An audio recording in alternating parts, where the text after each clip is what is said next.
Bienvenidos a este espacio de conversación histórica.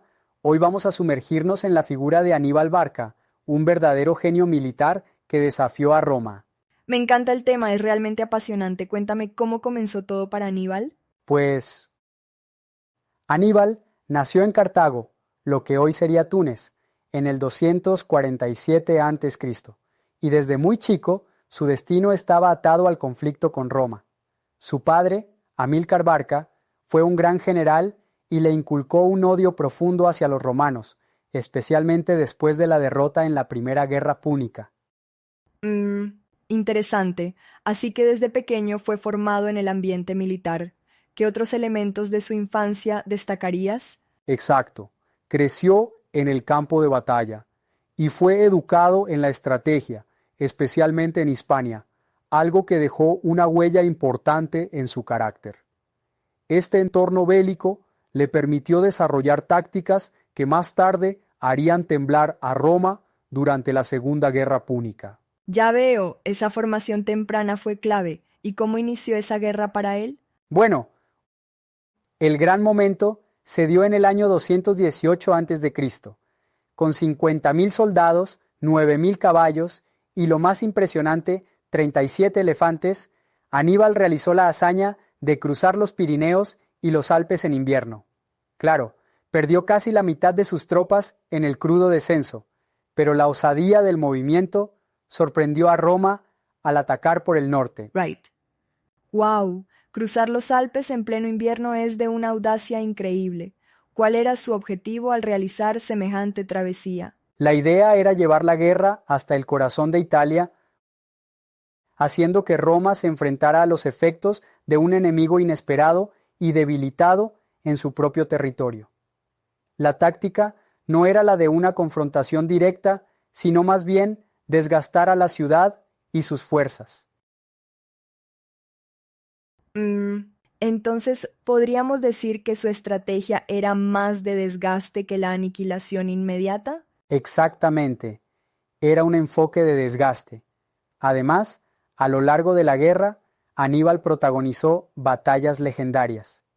Empecemos con la batalla del Trebia en el 218 a.C., donde usó elefantes y tropas ocultas para emboscar a los romanos, sorprendiendo a sus oponentes. Esa es sin duda una maniobra astuta. ¿Y qué me dices de la batalla del lago Trasimeno? La batalla del lago Trasimeno en el 217 a.C. fue un ejemplo magistral de emboscada. Aníbal prácticamente aniquiló a 30.000 romanos, usando la topografía y el factor sorpresa para arrasar con sus fuerzas. Increíble. Esas victorias demuestran su genio estratégico. Pero, ¿no fue la batalla de Cannas su obra maestra? Exactamente. Cannas, en el 216 a.C., resultó ser la joya de la corona. Con apenas 50.000 hombres, logró rodear y masacrar a 86.000 soldados romanos usando la táctica de tenaza. Es como si hubiera rediseñado el campo de batalla a su favor, dejando a Roma completamente indefensa. Pero a pesar de esas victorias impresionantes, ¿por qué no atacó Roma directamente? Ese es uno de los grandes debates. Aníbal optó por no atacar la ciudad directamente.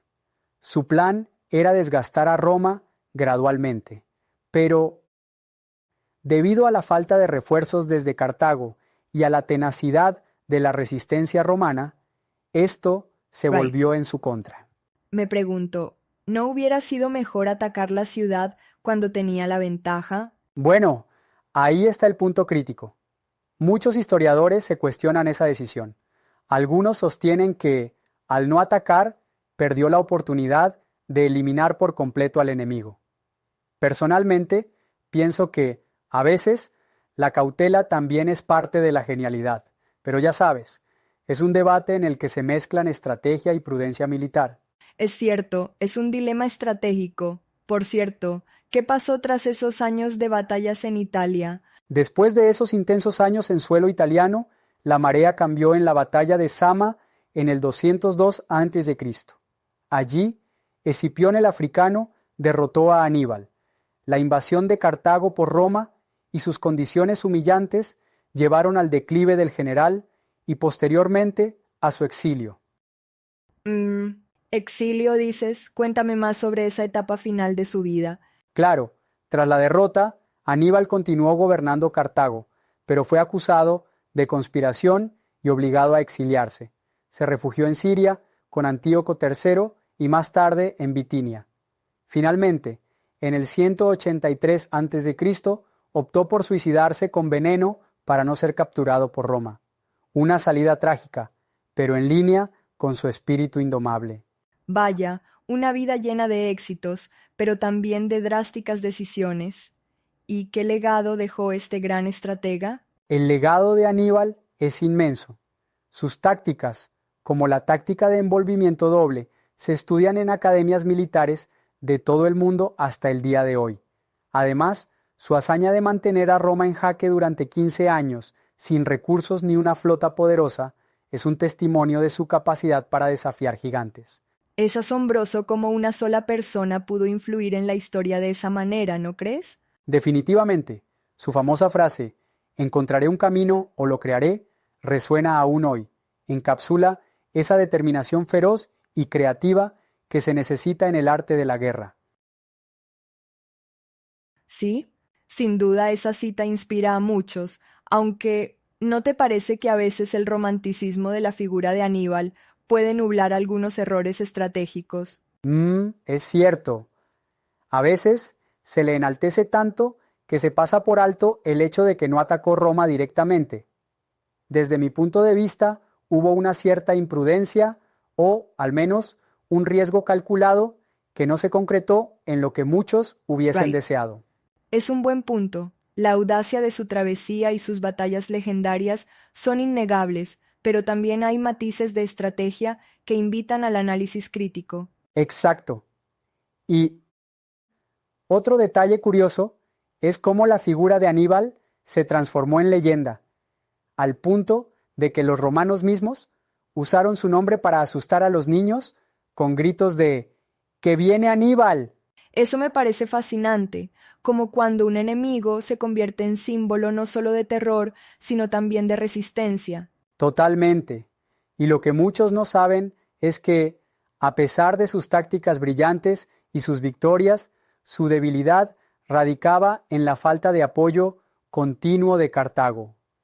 Esa desconexión entre la planificación del general y la política de su estado fue, en definitiva, decisiva.